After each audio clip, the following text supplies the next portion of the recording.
Oh, just a second.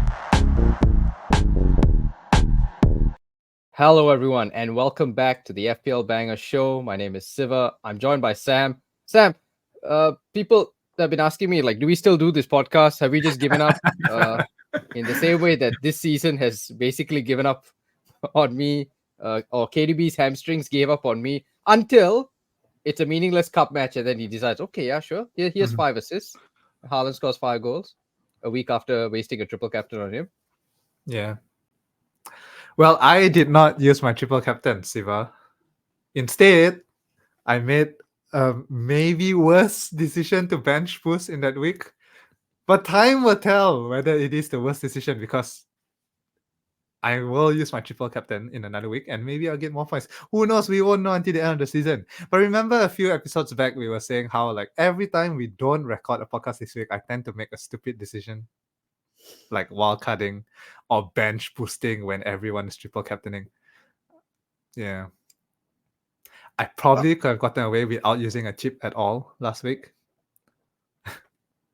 I mean, I've looked back and basically if somebody had kidnapped me before Game Week 24, my team would be in a much better place. Like, I'd still have Watkins, I'd still have Solanke, I'd still have all those points. I wouldn't have KDB.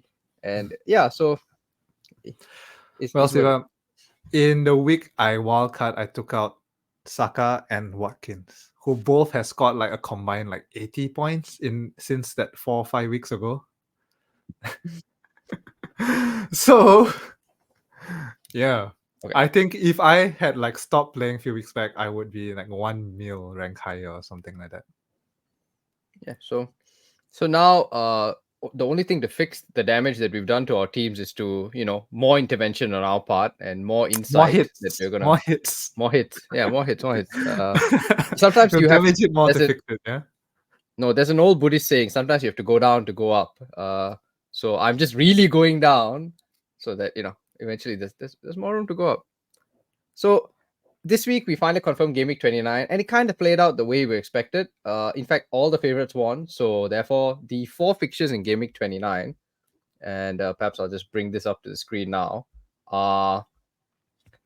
If you can see, well, it's not looking pretty, is it? Right? Villa, West Ham, Brentford, Burnley, Fulham, Spurs, Luton, Forest.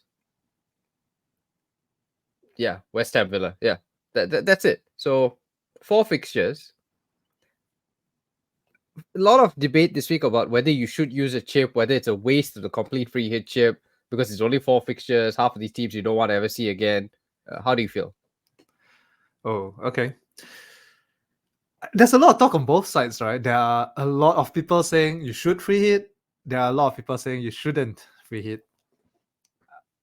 You won't like the answer, Siva, because the answer, as with everything in FPL, is it's team dependent. What a flaky answer, right? Okay, I guess first you look at your team, see how many players you have playing in those weeks. Number 1.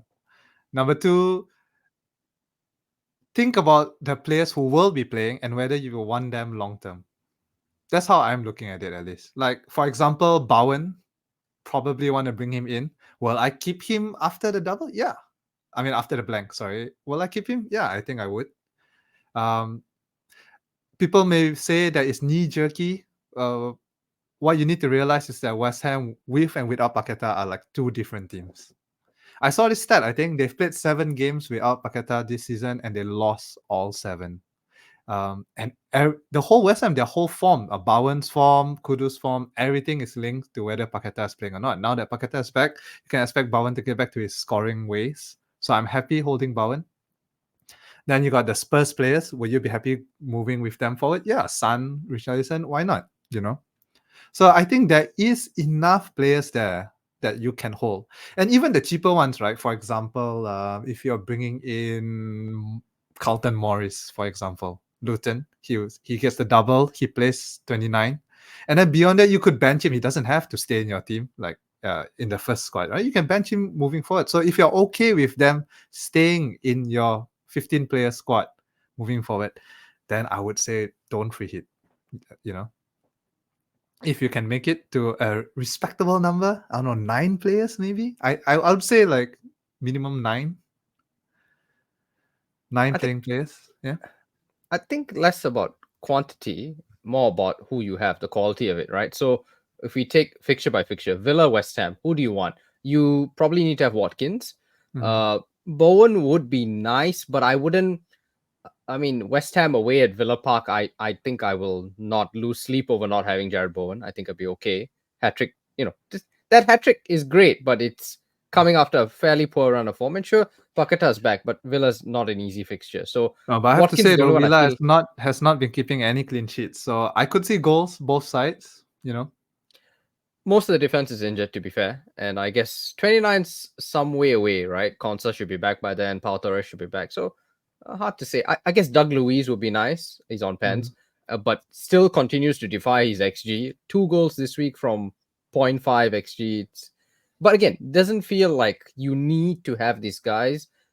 Yeah, so Watkins is the only one I feel like I have to have from that game. Brentford, Burnley, Tony. And that's about it, right? You Yeah. wouldn't be surprised if Brentford concede, so you're not gonna worry about not having a Brentford defender. Luton Forest, I mean, I don't think this is that easy a fixture. Forest have been much more improved since Nuno has come along, defensively at least, and Luton have started to look a bit shaky. So yeah, you said Carlton Morris, and that's about it. If you've got Doughty, I got Doughty, so yeah, fine. But I I have wouldn't be Doughty too. Yeah, but I wouldn't be worried about not owning Doughty.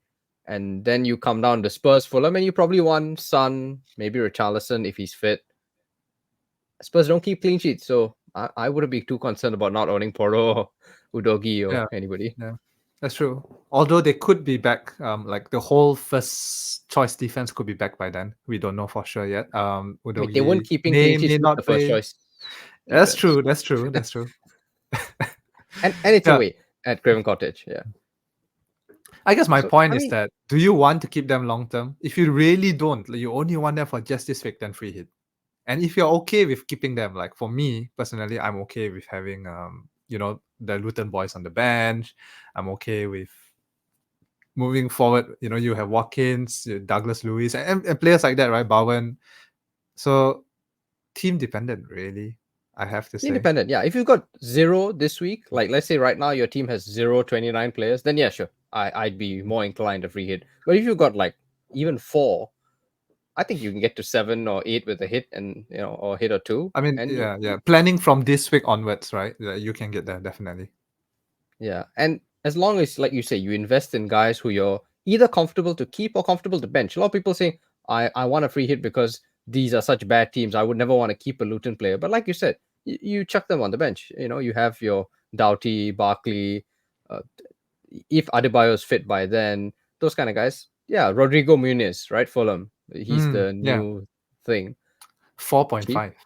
We'll get there, I think. 4.5, We'll yeah. get into the individual players later on. But yeah, Yeah. strategy wise, I think that's a play, right? Yeah, so free hit, sure, if you have to, but I think if you can save it. The reason I ask it, I say this is simply because if you look at the fixture ticket that we have on the screen, this is from Planet FPL via Plan FPL Team. Yes, sorry, a lot of planners now. It used to just be live FPL, but now everyone's got a planner. So this is FPL Team, and so they've done this projected fixtures from Planet FPL, and you can see there will be doubles in 34. Fairly bad teams again, doubling Palace and United. United, So yeah, fairly bad teams. terrible team. Yeah. Uh, Newcastle and Sheffield United. So that's a really bad set of doublers. You may want free hit in that week. You also got 37, and I think 37 is really tempting. A lot of people are talking about wildcard. If you're smart enough and able to hold on to your wildcard till 37, fair play to you. But for us normal mortals who don't have that kind of self control, 37 free hit feels fun because end of the season, by then probably titles decided, probably Arsenal have already wrapped it up, probably Everton are relegated, and so 37 you have Arsenal, Bournemouth, Brighton, Liverpool, Chelsea, City, Everton, all these teams expected to double, and if you can nail a 37 free hit with like 11 doublers, imagine. So yeah, I'm more tempted to save the free hit down the line for something again targeting upside. Yeah. all those cliches. I think this going back to we talked about this earlier on. There are two ways to play a free hit, right? A defensive free hit and an offensive free hit. One is where you defend against a bad game week like 29. Or I'm going to have a lot of players who are out, so I want to make sure I can field a nice 11. That's a defensive free hit. And offensive is you use it to attack a double game week, such as this. So I think this year, Siva, me and you, we both seem to want to go offensive with our free hit. Yeah, it just feels like 37 is so perfect for a free hit because it's so late in the season that definitely lineups are going to be messed up in second last fixture of the season. Think something will be decided by then. Relegation looks all but certain for some of these teams by then. Yeah. And especially this week with Everton's penalty being reduced, that pulls other teams further back down, right? So yeah, I just feel like it's so much more tempting to keep a chip for that last 2 weeks. And you'll struggle. I feel like a lot of people talk about bench boost in 37. I think unless you've kept your wild card, I think it's really hard to build up to a bench boost because now it looks easy, right? Oh, these are all good teams playing. But if you get there and if the title's already wrapped up, for example, Liverpool will definitely rotate. They might, be prepping for Europa finals. I don't know. Arsenal may rotate, might be prepping for a Champions League final. You don't know, right? City as well. All these teams have other commitments. And so if they're prepping for a European final and then they have a double and it's meaningless to them, almost certainly you see rotation, right? And suddenly your Haaland pick may not be as good. You may want Alvarez. So. Yep. Completely agree, which is why I decided to use my bench boost earlier on the season. Did not really work out, but it remains to be seen whether using it later in the season will work out or not, or will yield similar results as mine. We don't know yet. Next season, bench boost game week 1. I'm sold on that a lot of people talk about it. I'm sold on that now.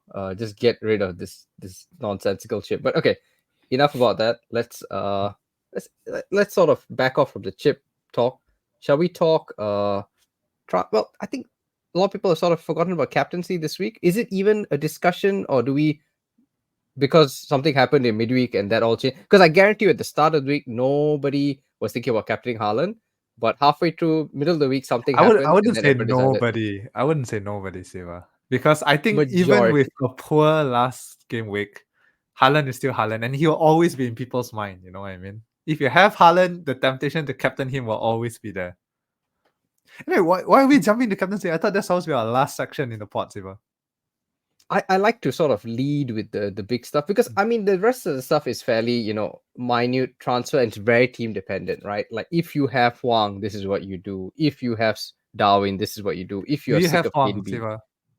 I do have Hwang. So you want So it? what Okay, are you going to do? Yeah, tell me. I'm really frustrated. I don't, but a lot of people have. And I swear, Siva, if we did a pod last week, I had it in my notes. We didn't record in the end because we were really busy. But I swear I was going to tell people that Sarabia is a really good option. Look, see, what's really annoying is I know Sarabia is a good option. See, we both played Euro Fantasy, so we knew Sarabia like 2 years ago was the guy. And I knew there was a possibility he could return. But Hwang was the guy who had more minutes. Cunha's injury meant that Hwang probably, not guaranteed, but probably would have demanded to take the pens, even though Sarabia has a better record. Yeah, I thought Sarabia would stay on pens because he has taken pens with Hwang on the pitch. No, he has not. It's more that Hwang hasn't taken with Sarabia on the pitch. That's. Oh, okay. All right. Yeah, so that's the difference. Although Sarabia has like a perfect record, 17 out of 17. Hwang has. Anyway, Sarabia, knowing my luck, is going to take a pen this week while Hwang is sitting in a hospital somewhere. Okay, to further compound the misery. Yeah. And the Cunha injury meant that Sarabia was nailed, which was his main issue earlier on. So if we did a pod last week, I'm really sorry, guys. If you can time travel back to last week, bring Sarabia in instead of Hwang. Okay, so solid advice, very useful for everyone who's listening. I think we'll appreciate that. But yes, so coming back to Hwang this week, right? So you've got options, and I think a lot of people have cash in the bank. So is it, assuming you have cash, is it very simple? You just get the other South Korean guy, who I can't remember his name. Pep okay, Pep told me get that Korean guy. So yeah, do you get Son? Because I wasn't Hwang impressed to by Son Spurs. is such a huge move, Siva. What are you talking about? Who has enough money to do Hwang to Son? See, this is why. Okay. Well, I have cash. I assume a lot of people still have cash, but let me. When you're giving options, you might as well to give like around the same price range, not freaking Hwang to Sun. Come on. Okay, but you okay for those who have cash, because I can't imagine I'm the only person in this kind of situation, because a lot of people still don't have Salah, so that's where, and we don't have Trent, so a lot of people have spare cash. I'm sure a lot of people do. All First of all, is Spurs like? Do we jump into Spurs, or are people buying into Spurs because they just have a fixture in 29? Because they did just lose to Wolves, right? Yeah, but 2-1. Wolves are really, really good. Fair. Underratedly good the past past month or 2 months maybe. I mean, Yeah. No, I've Gary had Mills. Cunha for the longest time until he got injured, and he's been solid. I doubled up on Hwang before Hwang went away for AFC. So I've been really happy, quietly happy with my Wolves players. Yeah, I think Sun will be a good move in because Sun is always good. Plus, there is some unconfirmed rumors on Richarlison being injured. Unconfirmed, of course. But if it turns out to be true and Sun plays centrally, that's when you want Sun in your team. But is Palace the easy fixture that it was 2 weeks ago? New Um, coach. Gehi is injured, right? Yeah, he is injured. Big part of the Palace defense. So, and Spurs can score. You know, they will score against anyone. They might concede more than they score, but they will score. Yeah. So we've got expected goals for this week, and yeah, Spurs are one of the higher ones, just behind Liverpool, City, Arsenal. Yeah. And yeah, if Richarlison's out, then yeah, Son through the middle does feel, well, he really should return. But you're not tempted by a sideways move. You're the kind of guy I thought you'll talk me into, like Timo or something a bit more spicy, Madison maybe. Oh, I mean, I love Madison. I had him since he moved to Spurs in the start of the season, and he was so good until he got injured. But I think Madison will be the sister, Son will be the scorer. You always want a goal scorer, right? I mean, if you're not talking about price tags, of course, just in isolation, which player do you want? If you can make it to Son, go to Son.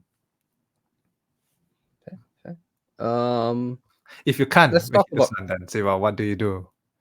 Yeah, so For let's humor you normal now. Let's people, for the people with broke and with no cash. It's okay. So Bowen, Doug what do you mean Luiz, man, Bowen? I Doug Lewis. no Bowen. Okay, let's talk Bowen. Away Everton doesn't strike me as a fixture that I would particularly want to go in on. But I mean, if you remember his form, I don't know how right it is to bring in form that was like way back in game week 19 and before.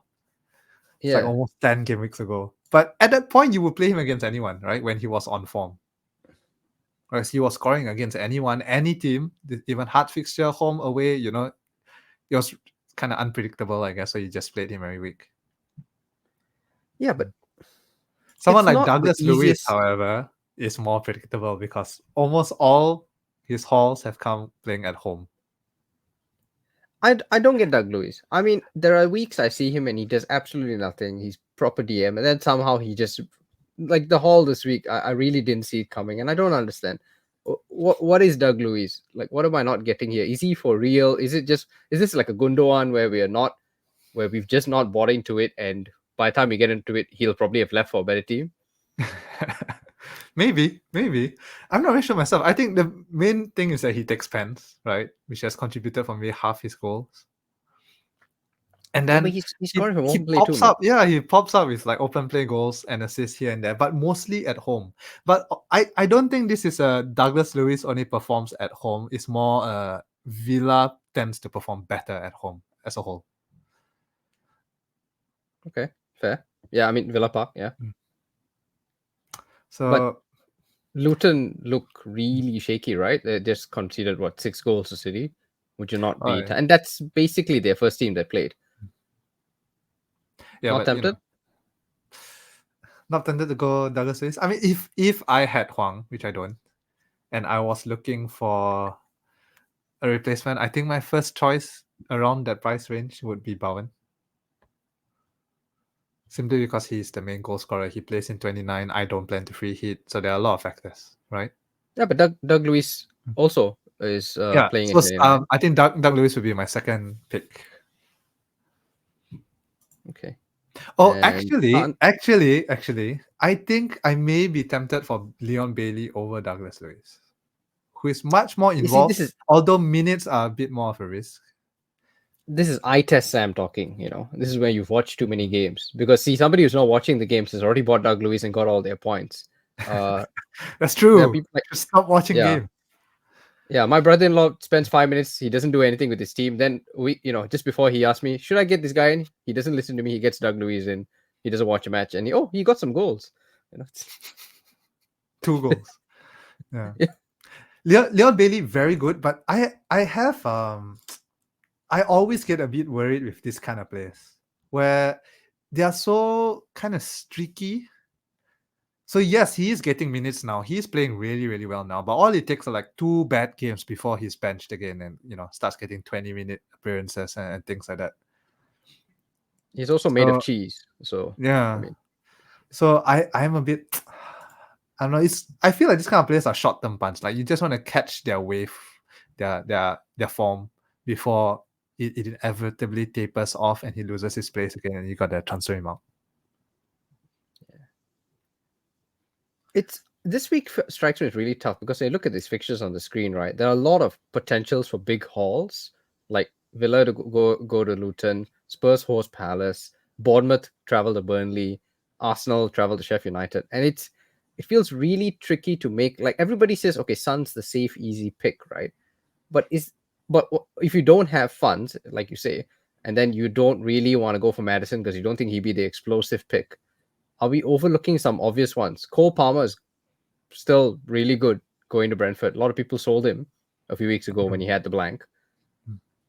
Why not Cole Palmer? Or why not, may I tempt you? Kai Havertz, back-to-back hauls. Well, moving for Kai Havertz. Because go on, Siva, go on. Okay, start of the season, I went way too early on Kai Havertz. It was a mistake. When I saw him live, and I was, and after that, so disgusted by my team, I wildcarded because I couldn't bear to watch the performance anymore. But I feel like maybe I was just too far ahead of the curve, right? That always happens in FPL, And now, like Arteta, I'm starting to see like where he was going with this, because 2 double-digit hauls back to back seems to have, I wouldn't say nailed the place in the team, but seems to have made that spot, his first choice. Sheffield United, right? Arsenal, and to be fair, Arsenal have figured out how to start scoring goals. Like the issue is that the guys ever who score since goals, I sold my Arsenal players, they decided like, hey, let's just score 100 goals in 1 month. Now that Sam has sold Saka from his FPL team. Yeah. So I mean, this is Arsenal have finally figured out that they're finally ticking. Okay, granted, a lot of it is set pieces, but I mean, 6-0, 5-0, 4-1. They're starting to cook. So, not tempted by a second Arsenal attacker for people who already have Saka, which is most people except for you. people who are going to free hit in 29 because Arsenal. Yeah, now we are coming on to players who will blank in 29, basically, right? Yeah, of course, yeah. So you commit to a free hit and you go in. I don't know, man. Kai Havertz is a bit. I don't know. I would rather go for someone else. How about like a Pascal Gross? I mean, why would you go for an inferior German midfielder, mate? I mean, inferior. I don't know about inferior, man. Pascal Gross underrated for many years, and he is cooking as well. He's returned like 4 weeks in a row. And but the thing about Gross, right, is like he can play badly the entire game, or play well but not have like much end product. And then it's just one cross in the 90th minute scores, and somehow he will just end up with bonus points. Like in these past 4 games in which he's returned, right, he's at 3-2, 3-3 bonus points. That's more points than some players score an entire season, man. Yeah, he's ticked over very nicely. There's nothing spectacular, but very consistent. Yeah, so like I think if you're looking for a player long term to live in your team, you're gonna free hit. So you just want a guy there for great value. I would say Gross is maybe near the top. The top will be still Cole Palmer to me. I think like for his price and what he can offer, Cole Palmer is still like right up there. And then Gross. Okay. Cole Palmer or Son? Whoa, Son Because- you can buy 2 Cole Palmers with Son, man. That's not a fair but- comparison. No, you can't think price points, right? Because Cole Palmer's talking been about one of the best slots. assets this season. Slots in your team. That's what you're saying. Yeah. Do you have any other Spurs players? No. But I mean, most people don't. I'd be surprised. The people I have at best Richarlison, who may be injured. I would say Son, because Son is just more, when he's on form, like he was earlier in the season, it's crazy, right? He could be like maybe the best asset in the game when he's really on form. Okay. But Cole Palmer I is noticed bad as well. Really, really good. I noticed you didn't mention anybody from Bournemouth. And bearing in mind, Bournemouth have a double next week, right? Mhm. The I have logical play, yeah, you stack up on doublers now. But yeah, Solanke may or may not be fit. We're recording Thursday night, Friday morning, depending where you are. And Solanke is a doubt. I think you said it's better than feared, right? So it's not as bad as we as they thought initially. There's a tweet He saying will- he could already, but I mean, Yeah. Could is doing a lot of heavy lifting there. I don't think he's going to start this week. So he's on my bench. However, I have Richarlison starting, who Solanke might end up coming in anyway. Something is going but wrong yeah. there. I know. Whoever you're benching is hauling, and the other guy is going to come out for 2 minutes. Come on. Come on for 2 minutes, get a yellow card, end up with 0 points. Now that's the KDB special, mate. But yeah, okay, so let's segue, right? Because I think we've discussed the midfielders we wanted to talk about. I suppose before we finish off, Gordon is still scoring, which like people have sold. I have sold, and he continues to score. Scored in midweek in the cup. Newcastle Yeah, I home, mean- St. James Park. Yeah, I still have Gordon this week. I'm playing him this week. He's at home. Yeah, so would you not 29, rate Gordon ahead of all these other guys we're talking about, who all seem kind of flaky picks? We're just mentioning them because, we're trying to be creative. But isn't Gordon, I mean, behind Palmer, wouldn't Gordon be the next best pick? Yeah, I think so. Although, are we including Douglas Lewis and Leon Bailey and all these other guys? Yeah. I would rate, let's go like below 7, I guess, right? Okay, below 7 mil. Palmer, Gordon, Gross, top 3. Although I would say Gross is like really getting close to being second now. And then Douglas Lewis 4, although I think some people may take issue with that because Douglas Lewis has scored more points than any of these other guys, right? I think. Let me sort by like he's near the top, right? In terms of total points scored. Yeah. Yeah, that's how I make my transfers, mate. I sort by points and then I remove it. He is marginally more than Palmer. So yeah. I don't know. Is it the DM thing? Like, I don't want to bring I refuse to believe that a DM can be a good FPL pick. I mean, every year my brother-in-law tells me I start the season with Kante, and he's telling me you're wasting your time. And then this year he said I'm starting with Rodri. I said you're wasting your time, and he's just flying. Okay, so Rodri's scoring everywhere. So yeah. Could be just DM biasness. We need a campaign for that, So to round up, if you've All got positions unlimited cash, matter. yeah. So Hwang replacements, unlimited cash, you got Son. If you've got slightly less cash, you go Bowen, and if you've got even less, you go Palmer, and that's it. That's basically your top 3 in those price brackets, right? Yeah, I guess. Assuming free hit, assuming you don't need to plan for 29 and stuff, just purely in isolation. Yeah. Son, Bowen, And if you are not Palmer free / hitting, Gross / Douglas Lewis. okay, so if you're not free One of hitting, those it's Doug Lewis. Fair enough. Okay. Let's discuss Bournemouth a bit, right? Because I think whether you free hit or not kind of depends a lot on. Well, it depends to some extent on Bournemouth because Bournemouth players who you get in for this upcoming double, which is the best double we've seen in a while, Sheffield United and Luton on paper, but they don't play in 29. So it's a bit tricky because Bournemouth don't, despite being a decent team, don't have many good FPL options. Like guys get rotated a lot, they get subbed off a lot. Yeah, I genuinely think Bournemouth has only like 2 possible options, which is Solanke and Solanke. Neto, right? Yeah, okay. Neto. Possibly, I guess you could say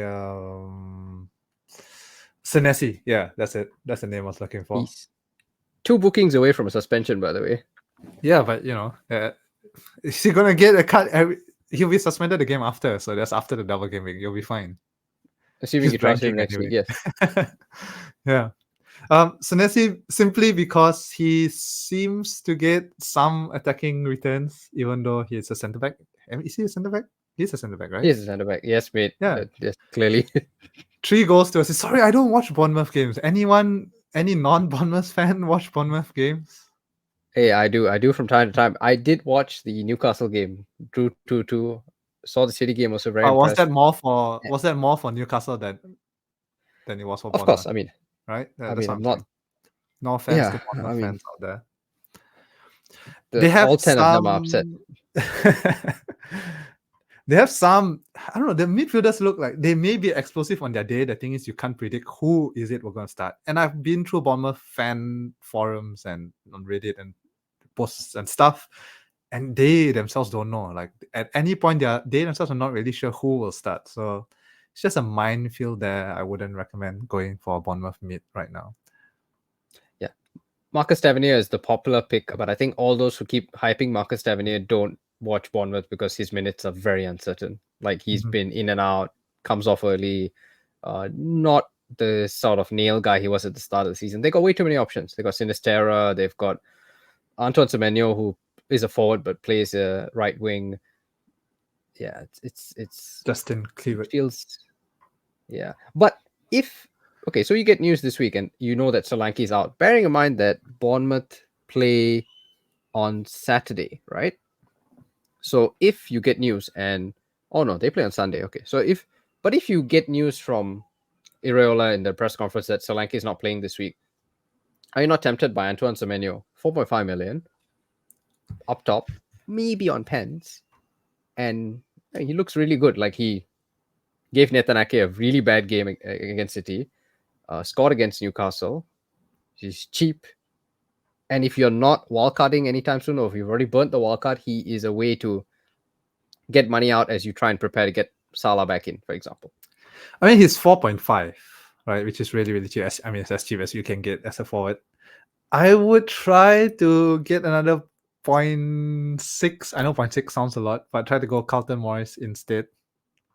Why? Who I mean, Carlton also Morris doubles. only has pens above this guy. He has the worst double compared to Semenyo. He has Palace and Bournemouth, whereas Semenyo has Burnley, Sheffield United, and Luton. Even if he just plays 2 of those 3, you'd be very happy with that. 4.5 million. Yeah, but the returns are just not there. Whereas Carlton Morris has shown that he has returns in him. 7 goals, 6 assists. Those are decent. And his recent form has been really good. Okay, he blanked against Liverpool, but the 5 games before that, he has returned in a row. Some of it pens, yes. Some of it open play. So that's what you want. I think in a double game week like that, Carlton Morris, if you can go up from get that extra 0.6, and then depending on how you want to structure your team and you want to bench them moving on, I'm okay with benching Carlton Morris at 5.1 moving forward. Of course, the 0.6 may come in real handy, right? Especially if you want to have Son, you want to have Salah, you want to have Haaland in your team, you still want Saka. You're gonna need every as much money as you can get. So I do see think the that's a argument pretty there. Yeah. realistic. Like you'll want that by say 31, right, or 32. And if you don't have a chip or you're saving the chip for later, every last point will count. And it just feels like such a good double on paper. I get where you're coming from. Carlton Morris has been ticking over recent weeks, and Adebayo being out helps. But it's just those 3 fixtures to me: Burnley, Sheffield United, and Luton in a row. Like, and it's to me it sucks that you can't, like, okay, Solanke is fit this week, sure, you go straight in. But if he's not, then you want some sort of, I want something from that run. It just feels like it's too good. Just wanna, what's the word? What's the term? Can't win the lottery if you don't buy a ticket. Exactly. Yeah. I mean, Anton And he's Semenyo could be the cheap highest. enough. He's cheap enough that He's even if he feels like, yeah, okay, I spent 4.5, like whatever. no long-term damage to your team. He's cheap enough, and if he you would not be surprised if he is the highest point scorer in Game Week 28. Like that's a realistic consideration, I think. Fair enough, I think. Fair enough. But that's relying. I mean, actually, he plays even if Solanke plays, right? They do play together, Yeah. right? They do play together. The only issue is he may come off a little earlier if Solanke is playing, because he'll then play on the wing, and Irola likes to sub off the wingers, so he may score a hat trick and then get subbed off. But you don't mind that. So a lot depends on. Do we get another press conference before the match today? Yeah? Okay. So by the time you listen to this podcast, you'll probably hear from Irola, who will probably say, we will see, and that. I mean, either way, I expect Semenyo to start because he was a sub against in the cup against Leicester. He came out at 45 minutes because NS Unal, who's the other guy they've signed, was injured. Yeah. But since no one wants to talk about NS Unal because only people who play FIFA know who he is. So and even then he's Football Manager, fairly bad. And Football Manager. Yeah, and Football Manager, and he's not great in either of those games. So therefore, we won't waste time. But it will be absolute scenes when Enes Unal comes from nowhere and suddenly hauls in Game Week 28. Shall we talk captaincy now? Yeah, let's do it. There's only two realistic options, I think, right? Havertz and Saka, right? And Semenyo, yeah. That's me. City player and Saka, basically. City before we get to smashed United like every single time we've played in the past 3 years, I think. Before we get to captaincy, one last thing about KDB owners, because I still have KDB, and I think a lot of people still do.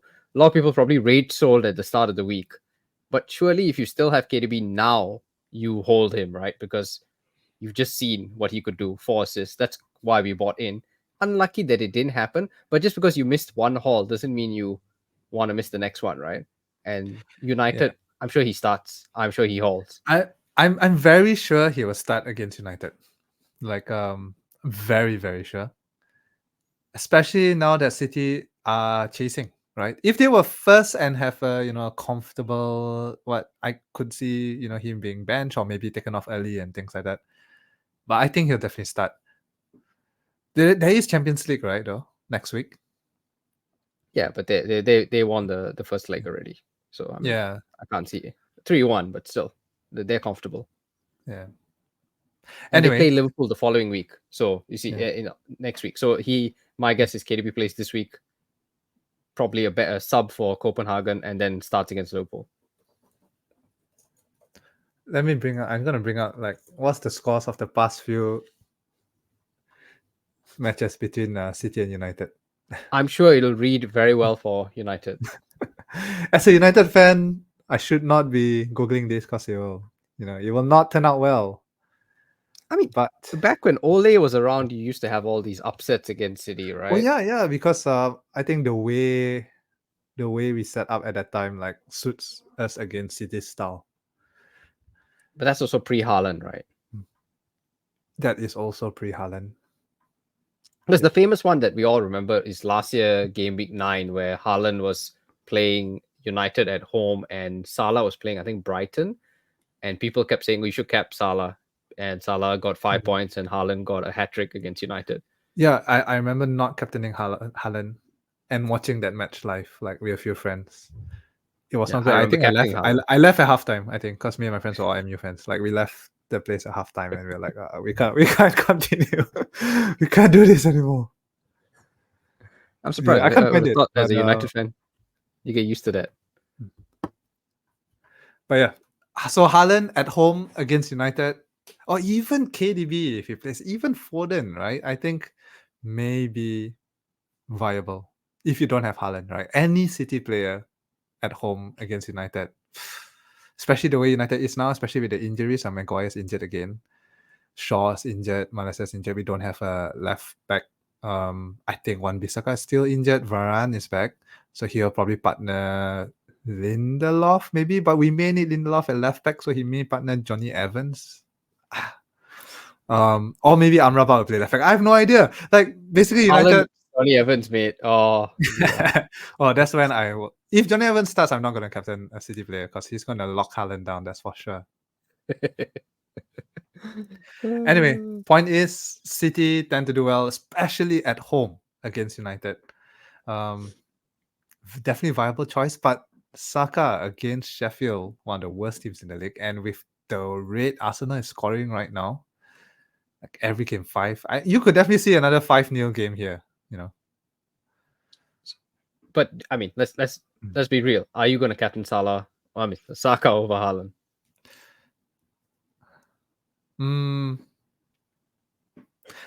I think I would captain a City player against United, but this is it's what I like to call happiness hedging.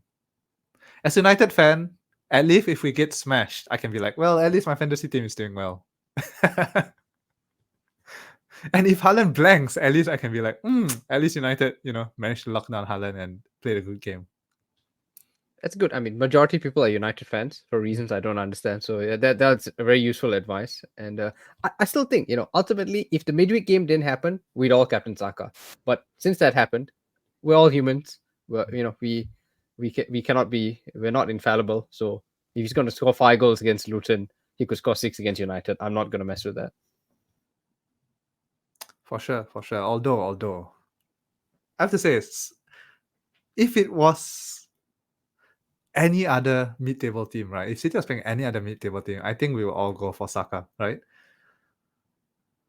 I think once the 5-goal thing happens, you just you don't mess with that. Like, the guy, he's got the hot hand. He's playing for the best team, arguably in the country. They're at home. I mean, it's all set up perfectly for a blank and a 2-pointer, sure. Yeah. And a yellow card. All Probably. those the stats were even out. He had XG of 5 and he scored it all in one match. So now he's not going to score for another 5 matches. And to be fair, right? His XG over the double is really good, and he didn't haul. Right? He had 2 XG against Chelsea, and he didn't return. So it's not like as if this 5 goals has come out of nowhere. So therefore, I think be foolish to sort of bet against that. Yeah, I think honestly, I felt that I came out lucky, because I did not triple captain him. Right? Like I felt I was lucky because he was getting into great positions and he was missing chances quite uncharacteristically, I would say. Like you would expect him to put in some of those chances. Yeah, I remember that header, which would have been a KDB assist against Chelsea, and point blank, you expect Haaland to score. And if that happens against United, right? Because to be fair, he had just come back, right, before the Chelsea game, so bit of rustiness and all that. He's back to full form now, with KDB there to supply the assist. Like, yeah, you just captain, you sit back, you watch the points come in. So is that it? Yeah, we spent about half an hour just getting to Haaland captain, so productive. We'll be back to do this again next week, game week 28 double. But in the meantime, get your green arrows, guys, and we'll see you next week. Next week will be the exciting one with the double. Yeah, the Semenyo v Solanke showdown. Yeah. V Carlton Morris. V Carlton Morris v Alfie Doughty. All right, guys. Okay, see you. Bye.